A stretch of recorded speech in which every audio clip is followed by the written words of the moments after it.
The massive alien fleet arrived at Earth's solar system with the confidence of conquerors who had never known defeat. Admiral Yon of the Kethver Confederation felt the familiar thrill of anticipation as his 1,000 ships dropped out of hyperspace. His species had claimed 47 worlds using the same proven strategy, and this blue planet would be no different. The reconnaissance data painted a picture of primitive beings barely capable of crude space travel.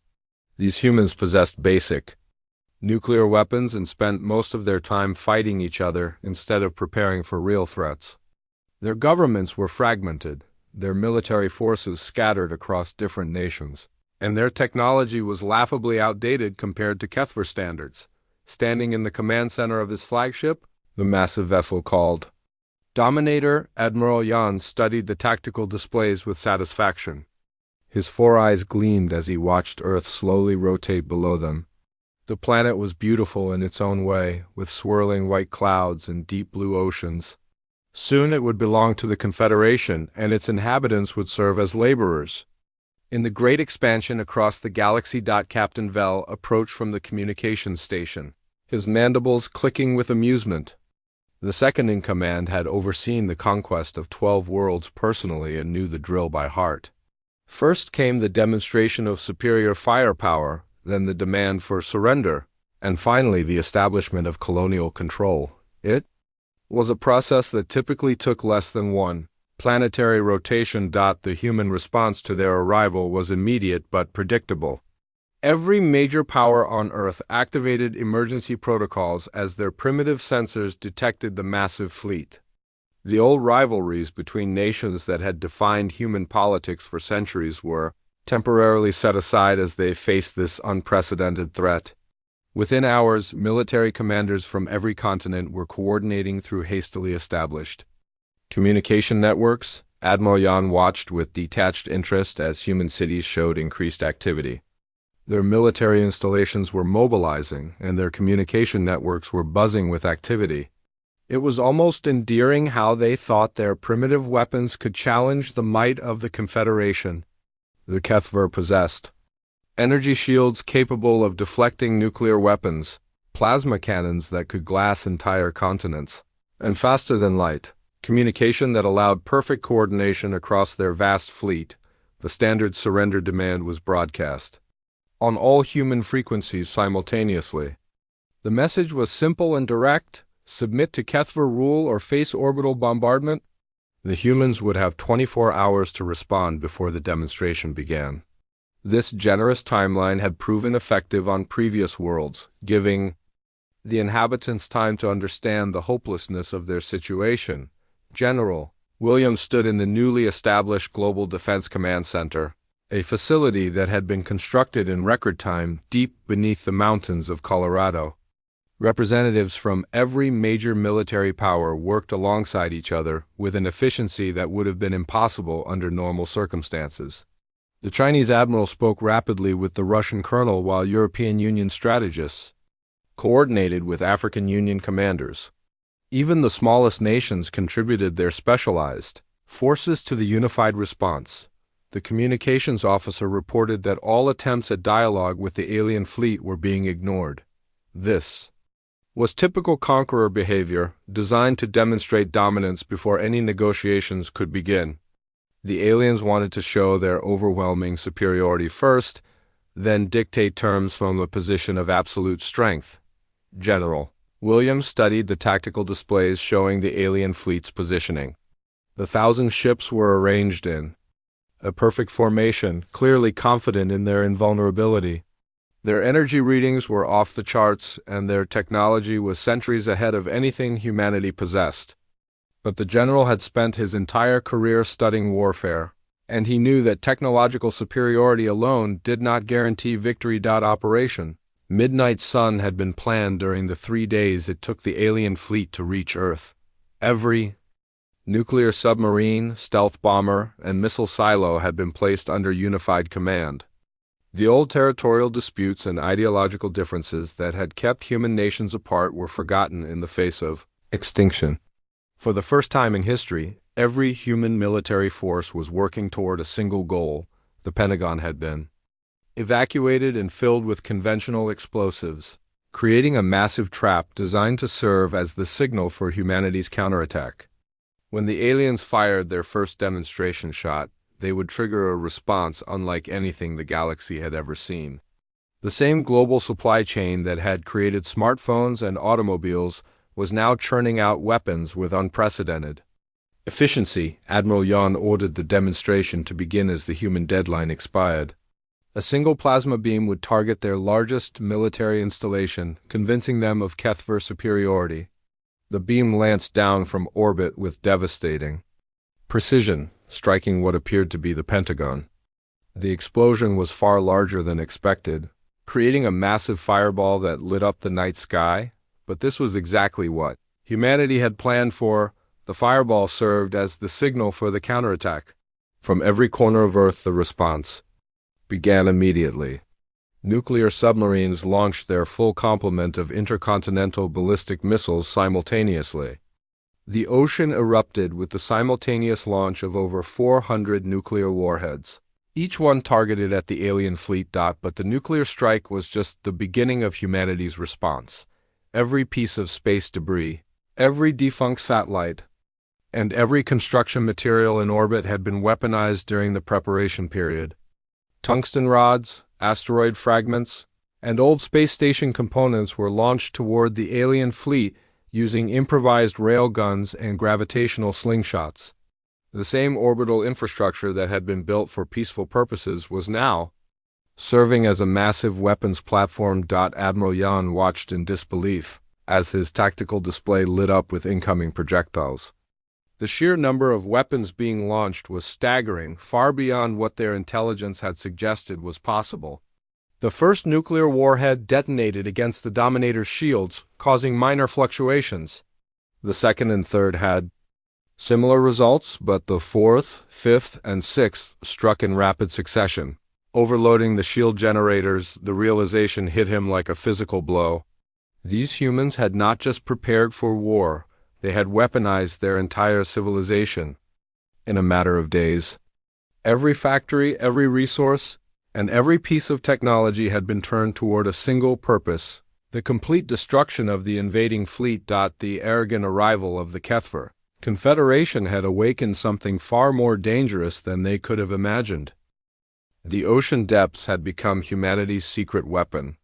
Beneath the waves, nuclear submarines from every major power moved in perfect coordination, their missiles streaking toward the alien fleet with deadly precision. USS Nebraska released its full complement of Trident II missiles, while Russian Borei-class submarines launched their Bulava missiles simultaneously.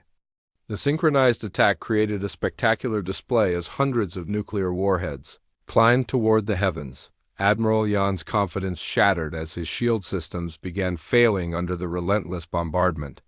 The first wave of nuclear weapons had been designed not to penetrate the alien shields, but to overload them completely. Each successive impact weakened the energy barriers until they flickered and died, leaving the massive alien vessels vulnerable to what came next. The second wave of humanity's counterattack emerged from the upper atmosphere. Fighter jets that had been dismissed as primitive atmospheric craft suddenly revealed their true purpose. These aircraft had been modified with experimental scramjet engines during the 3-day preparation period, allowing them to reach speeds that defied their original design parameters. The pilots knew they would not survive the mission, but they had volunteered anyway. Colonel Beck's voice crackled through the radio as her modified F-22 Raptor approached the alien formation. The aircraft had been stripped of all unnecessary weight and loaded with a single tungsten core penetrator round. Her fellow pilots followed behind her, 50 of the world's best aviators on a one-way mission to save their planet. The G-forces from the high-speed approach would have killed them if not for the experimental pressure suits developed specifically for this mission. The impact of her tungsten-reinforced fighter punched through the hull of a Kethver destroyer, causing catastrophic decompression. The alien vessel listed to one side as atmosphere vented from the massive breach. Around the fleet, similar impacts were occurring as human pilots sacrificed their lives to deliver precision strikes against the most vulnerable sections of the alien ships. but humanity's most devastating surprise was still approaching from orbit. The International Space Station had been converted into a weapons platform during the preparation period. Dr. Reed coordinated the deployment of kinetic projectiles from the station's modified cargo bays. Every piece of space junk, every defunct satellite, and every construction material in orbit had been collected and weaponized. The same orbital infrastructure that had been built for peaceful exploration was now serving as a massive artillery platform. Tungsten rods, accelerated by electromagnetic railguns, screamed toward the alien fleet at incredible velocities. Each projectile carried the kinetic energy of a nuclear weapon without the radiation signature.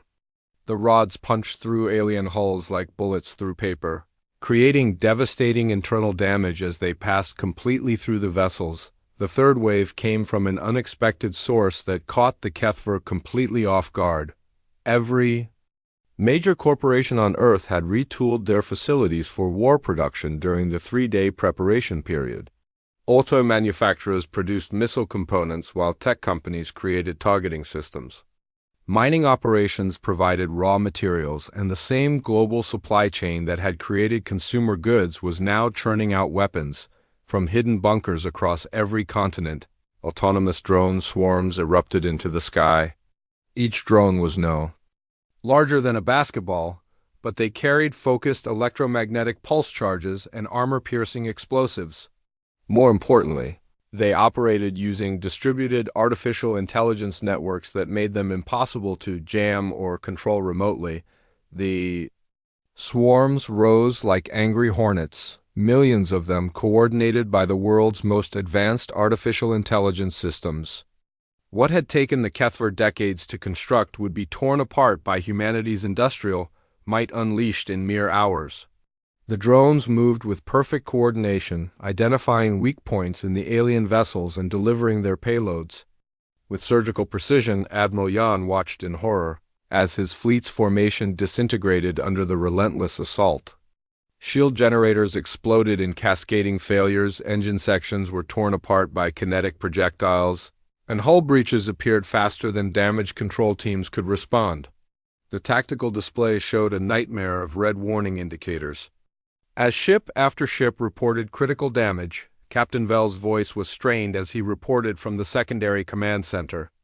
The entire fleet was detecting massive energy signatures from the planet's surface, indicating that the humans had converted their entire industrial infrastructure to weapons production.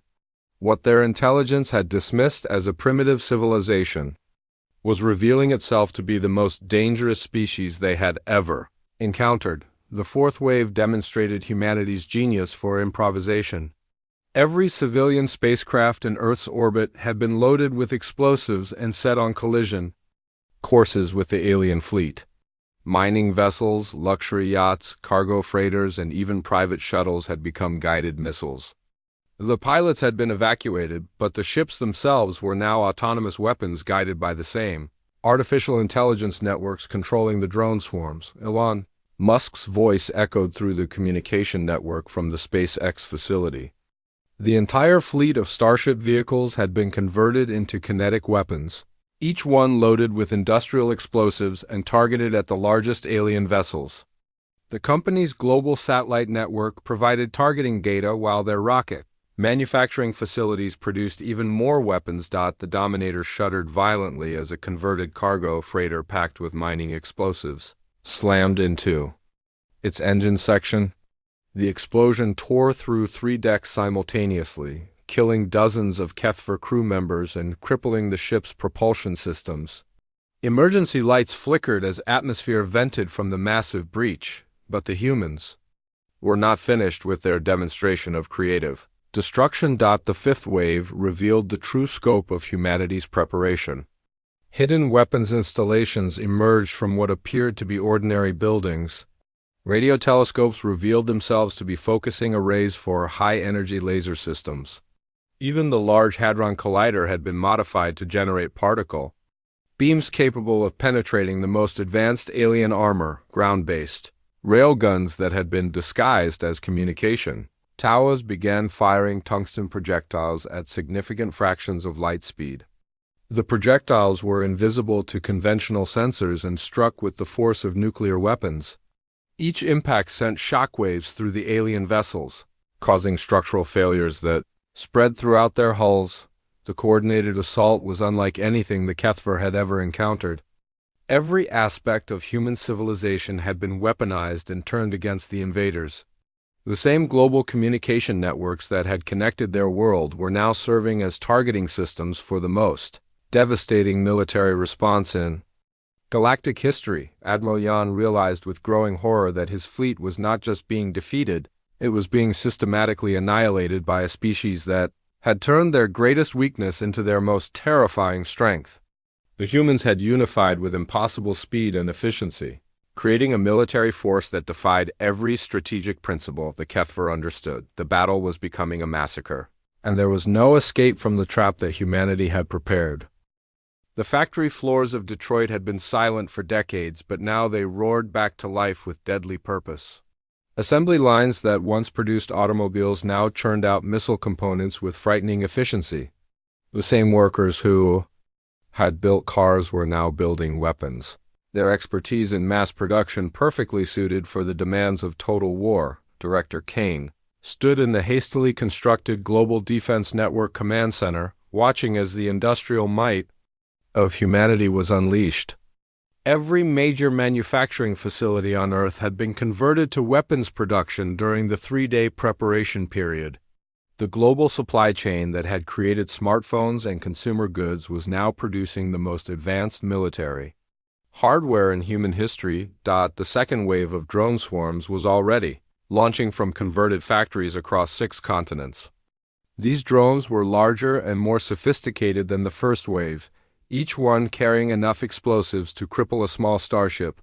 They operated using distributed artificial intelligence networks that learned from each engagement, becoming more effective with every attack. The swarms rose like metallic locusts, millions of them coordinated by quantum communication networks that made them impossible to jam. What had taken the Kethver decades to construct would be torn apart by humanity's industrial capacity unleashed in mere hours.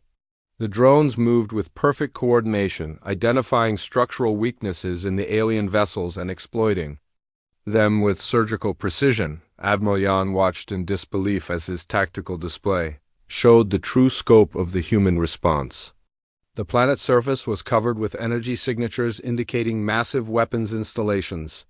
What their intelligence had dismissed as primitive infrastructure was revealing itself to be the most comprehensive military network ever constructed.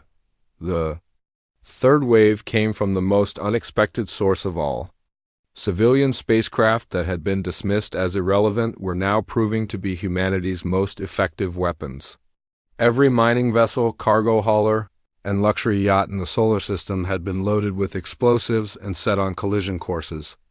With the alien fleet, the pilots had been evacuated, but the ships themselves were now autonomous weapons guided by the same artificial intelligence networks controlling the drone swarms. Modified fusion rockets carried single nuclear warheads toward the alien formation, while converted ore haulers delivered kiloton-scale explosive payloads with devastating effect. A massive ore transport vessel slammed into the Dominator's command section, its cargo hold filled with industrial-grade explosives. The impact sent shockwaves through the entire ship, causing structural failures that spread like cracks in ice. Emergency bulkheads sealed automatically, but the damage was too extensive to contain. Captain Vell's voice was strained as he reported from the emergency command center. Over half the fleet had been destroyed or disabled, and the humans showed no signs of stopping their relentless assault. The casualties were mounting faster than the medical teams could respond, and hull breaches were appearing faster than damage control could seal them. The fourth wave demonstrated humanity's genius for turning peaceful technology into instruments of war. The same satellite networks that had provided global communication were now serving as targeting systems for weapons that defied conventional understanding. Every GPS satellite, weather monitoring station, and communication relay had been converted into nodes in a vast military network. Radio telescopes that had searched for signs of extraterrestrial life were now focusing high-energy beams on the Alien vessels. The Arecibo Observatory had been rebuilt as a massive microwave weapon, while the Very Large Array in New Mexico was generating focused electromagnetic pulses, capable of disabling alien electronics. Even the International Space Station had been weaponized beyond recognition. Solar panels that had generated electricity for scientific experiments were now powering railguns that fired tungsten projectiles at significant fractions of light speed. The station's laboratories had been converted into ammunition factories, producing specialized warheads designed to exploit specific vulnerabilities in alien technology. The fifth wave revealed the true horror of humanity's response. Hidden weapon installations emerged from what appeared to be ordinary buildings. Shopping malls revealed themselves to be disguised missile silos, while office buildings opened to reveal massive laser arrays. The humans had spent 3 days converting their entire civilization into a weapon specifically designed to destroy the Kethver fleet. The Large Hadron Collider had been modified to generate particle beams that could penetrate the most advanced alien armor. The beam struck the Dominator's engine core, causing a cascade failure that spread throughout the ship's power systems. Emergency lighting flickered as critical systems began shutting down one by one. Ground-based railguns that had been hidden beneath major cities began firing tungsten projectiles at velocities that approached light speed. The projectiles were invisible to conventional sensors and struck with the force of nuclear weapons. Each impact sent massive shockwaves through the alien vessels, causing structural damage that compromised their integrity. The coordinated assault was unlike anything the Kethver had ever encountered in their centuries of conquest. Every aspect of human civilization had been weaponized and turned against the invaders with frightening efficiency. The same global networks that had connected their world were now serving as the nervous system for the most devastating military response in galactic history. Morion realized with growing terror that his fleet was being systematically annihilated by a species that had achieved perfect military coordination in impossible time. The humans had unified every aspect of their civilization toward a single purpose: the complete destruction of the invading force. The battle was becoming a massacre of unprecedented proportions. The Kethver had faced advanced civilizations before, but never one that could transform its entire industrial capacity into weapons within days. The humans had turned their greatest weakness into their most terrifying strength, creating a military force that defied every strategic principle the Confederation understood. Emergency klaxons wailed throughout the Dominator as critical systems failed one by one. The ship's hull was compromised in dozens of locations, and the structural integrity was failing rapidly. Around the fleet, similar disasters were occurring as human weapons found their marks with devastating precision. The sixth wave was approaching from the outer solar system. Long-range sensors detected massive, kinetic projectiles that had been positioned at the edge of human space during the preparation period. These weapons had been waiting in the cold darkness for exactly this moment, ready to deliver the final blow to any alien force that dared to threaten Earth. The trap was complete, and there would be no escape from humanity's fury. The dying screams of alien ships filled the vacuum of space as humanity's trap reached its deadly conclusion. Emergency broadcasts from the Kethver fleet told a story of complete military disaster. Ship after ship reported critical damage, hull breaches, and massive casualties as the human counterattack continued with relentless precision.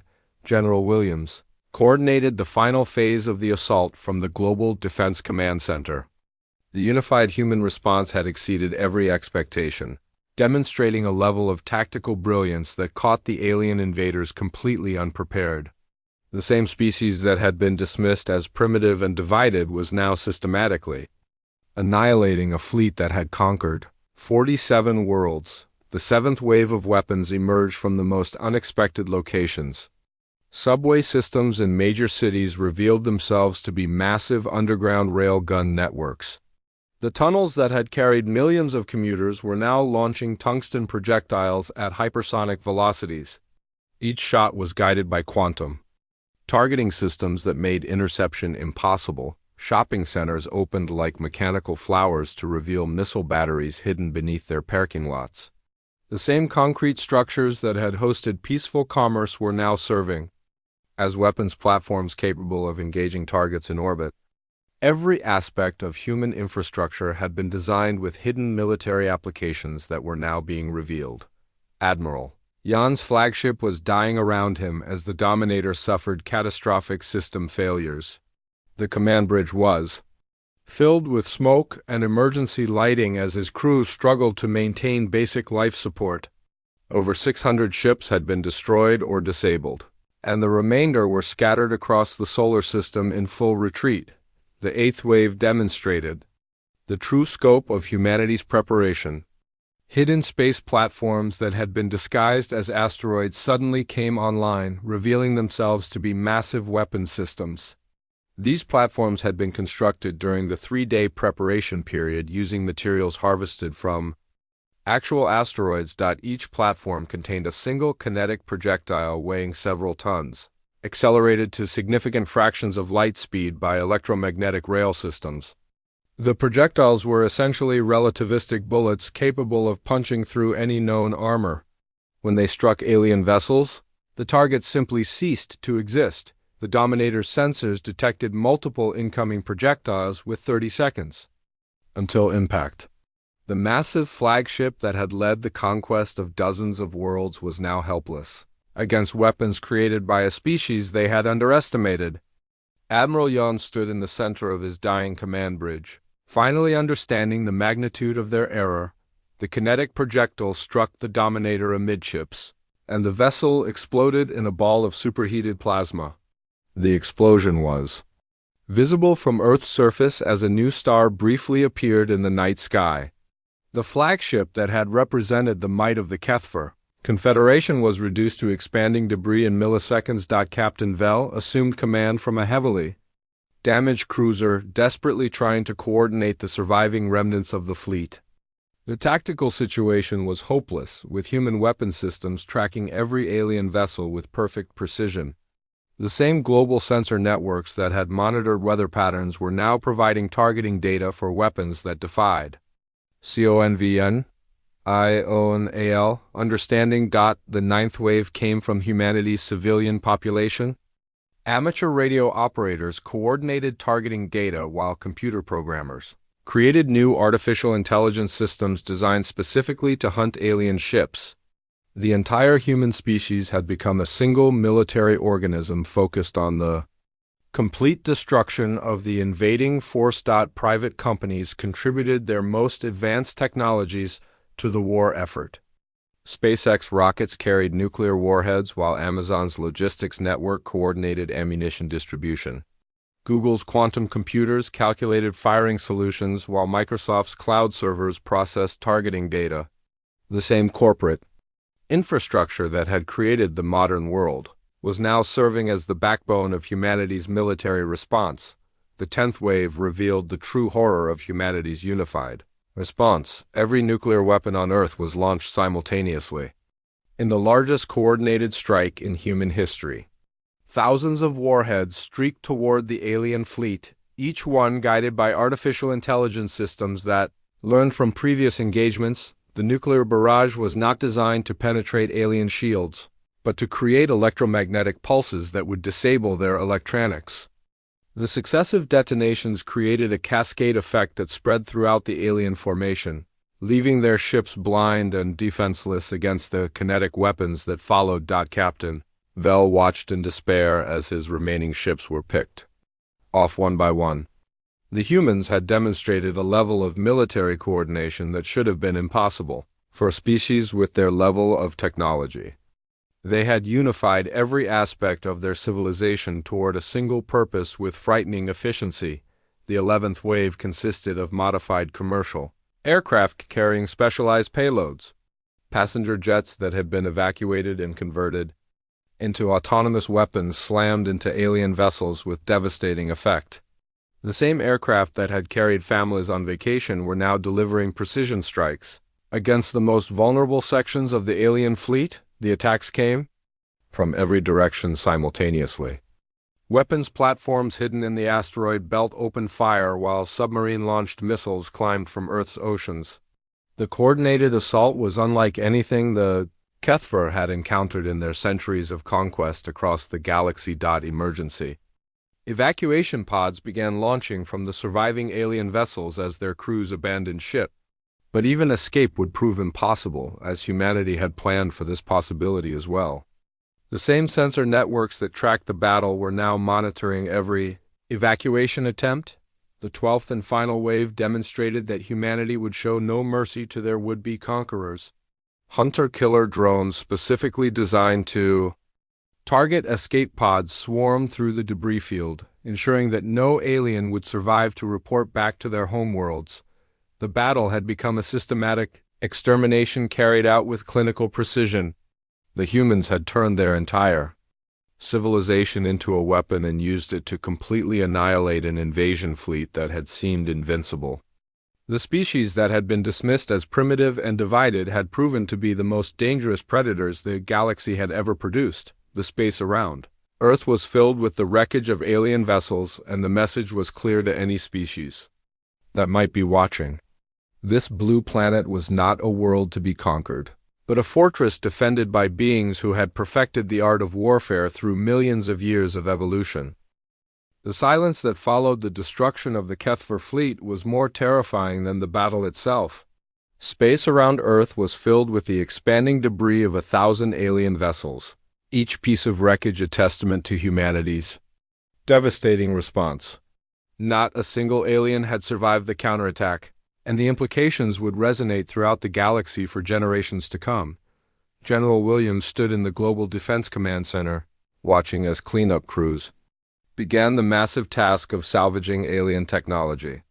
The unified human government that had emerged during the crisis would remain in place, its authority proven by the complete annihilation of an invasion force that had seemed invincible just hours before. The final phase of humanity's response had been the most chilling. As the surviving HFY ships attempted to flee the solar system, they discovered that escape routes had been anticipated and blocked. Hunter-killer missiles positioned at the edge of human space intercepted every evacuation pod and escape vessel with ruthless efficiency. Dr. Park's voice came through the communication system from the Deep Space Monitoring Station. The same facilities that had searched for signs of extraterrestrial life were now tracking the destruction of the last alien survivors. Every attempt at escape had been calculated and countered by human strategists who had planned for this exact scenario. The scout ship Swift Wind managed to broadcast a final desperate message before it, too, was destroyed by autonomous weapons platforms. The transmission was brief but carried a warning that would never reach its intended recipients. The message spoke of a species too dangerous for conquest, a civilization that had turned every aspect of their society into a weapon, but humanity had ensured that no alien would survive to deliver this warning. The same global intelligence networks that had coordinated the defense were now systematically hunting down every remaining alien presence in the solar system. The humans showed no interest in prisoners, no mercy for survivors, and no quarter for those who had threatened their world. The aftermath revealed the true scope of humanity's transformation. The crisis had unified the species in ways that would have been impossible under normal circumstances. National borders had become meaningless, military forces had merged into a single command structure, and the entire global economy had been converted to support the war effort within days. Analysis of the captured alien technology began immediately. Teams of scientists and engineers worked around the clock to reverse engineer the faster-than-light drive systems, energy weapons, and advanced materials that had made the HFY fleet so formidable. The same intellectual capacity that had created the modern world was now focused on understanding and surpassing alien technology. The implications were staggering. Within months, humanity would possess the capability to travel between star systems. The same species that had been dismissed as primitive would soon be capable of projecting military force across interstellar distances. The galaxy's balance of power had shifted dramatically in the course of a single battle. Manufacturing facilities that had produced Consumer goods were now being retooled for space-based military production. The orbital shipyards that had been planned for decades were fast-tracked into existence using alien technology and human industrial capacity. The same efficiency that had created the global economy was now serving military expansion. The unified human government established new priorities that reflected their changed circumstances. The old concerns about territorial disputes and resource allocation were replaced by a single focus on preparing for future alien contact. The species that had spent centuries fighting each other had found a new purpose in defending their world from external threats. Deep space monitoring stations were established throughout the solar system using salvaged alien sensor technology. The same networks that had tracked weather patterns and communication satellites were now watching for signs of approaching alien fleets. Humanity would never again be caught unprepared for interstellar warfare. The psychological impact of the victory was as significant as the technological gains. The human species had proven to themselves that they could overcome any threat through unity and determination. The same competitive instincts that had driven them to fight each other were now focused on competing with alien civilizations for dominance of the galaxy. Educational systems were restructured to emphasize science, technology, and military preparation. The same institutions that had taught literature and philosophy were now focused on producing the scientists, engineers, and military leaders needed for interstellar expansion. The entire human civilization had been transformed by their first contact with alien intelligence. The HFY Confederation would never learn the fate of their invasion fleet. Their fastest ships would take years to reach the solar system, and by then humanity would be ready with weapons and tactics that exceeded anything the aliens had ever encountered. The species that had conquered 47 worlds would become the first victims of human expansion into space. Religious and philosophical movements emerged that interpreted the alien invasion as a test of human worthiness. The victory was seen as proof that humanity deserved to inherit the galaxy, that their unique combination of intelligence, creativity, and violence made them the natural successors to any alien civilization they might encounter. The economic implications were transformative. The same global markets that had traded in commodities and manufactured goods were now focused on the production of military, hardware, and space-based infrastructure. The entire human economy had been militarized in ways that would have been impossible without the unifying threat of alien invasion. Within a year, the first human interstellar vessels would be launched toward nearby star systems. These ships would carry weapons based on alien technology but improved by human engineering. The same species that had been targeted for conquest would become the conquerors, spreading throughout the galaxy with the efficiency and ruthlessness they had demonstrated. In defending their homeworld, the galaxy would never be the same. The humans had awakened from their planetary isolation and emerged as a spacefaring species with capabilities that exceeded those of their would-be conquerors. The same qualities that had made them effective at warfare on Earth would make them dominant in interstellar space. The siege had failed miserably, but it had accomplished something the aliens never intended.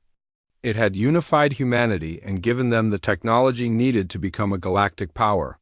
The species that had been dismissed as primitive and divided would soon be the most feared military force in known space, and their expansion would be driven by the same ruthless efficiency that had annihilated the HFY fleet. The blue planet that had seemed so vulnerable was now the center of an emerging empire that would reshape the galaxy in humanity's image.